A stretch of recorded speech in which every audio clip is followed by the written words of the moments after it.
French far-right leader Marine Le Pen is closing the gap on President Emmanuel Macron ahead of a possible election face-off next month, new polls show.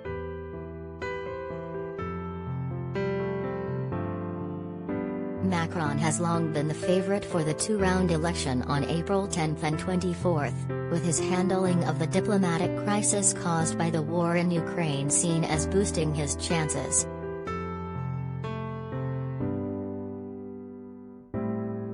But his estimated margin of victory over Le Pen is narrowing sharply as the election approaches, two polls published this week suggest.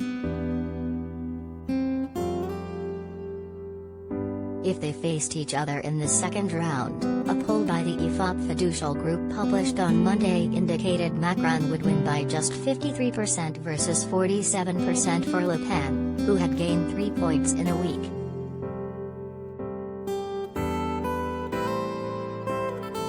A poll on Tuesday by Ipsos Soprasteria, meanwhile, showed Macron winning by 56% to 44%, again with Le Pen up by around 3 points in a week.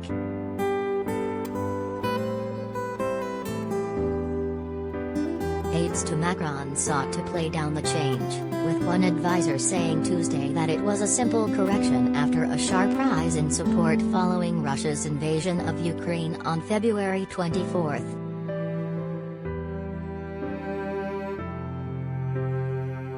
"We knew he wasn't going to stay so high," the advisor told AFP on condition of anonymity.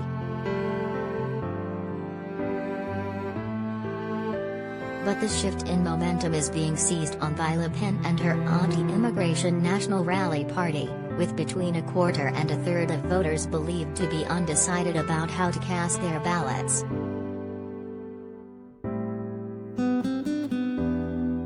"I have never been so close to victory," Le Pen told Le Parisien newspaper in an interview published Saturday. She has placed less emphasis on her traditional themes of Islam and immigration in favor of a grassroots campaign focused on the economic problems faced by low-income families and the working classes.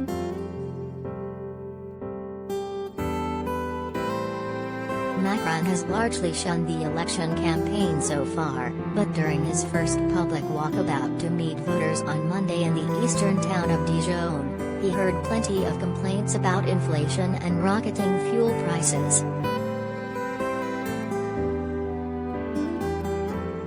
"Everything is going up.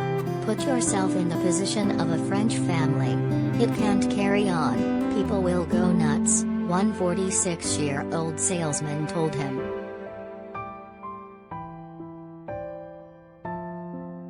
Macron has also been forced to defend his government's use of costly outside consulting firms such as the US-based McKinsey following a highly critical report from the Senate this month.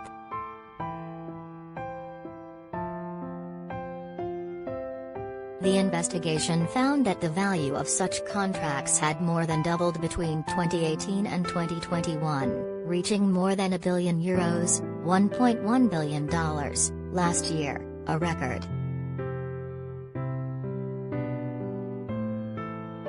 Macron has denied that his governments used consultants more than their predecessors, while adding that additional help was required during the height of the COVID-19 pandemic when ministries and civil servants were stretched thin.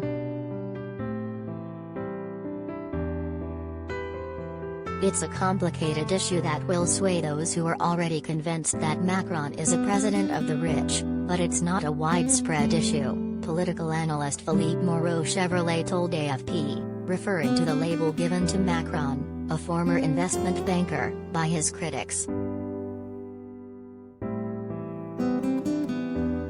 "It counts much less than questions around household income and spiraling inflation and even fears about food supplies," added Moreau-Chevrolet, also the founder of MCBG Conseil, a PR agency specialized in political communication.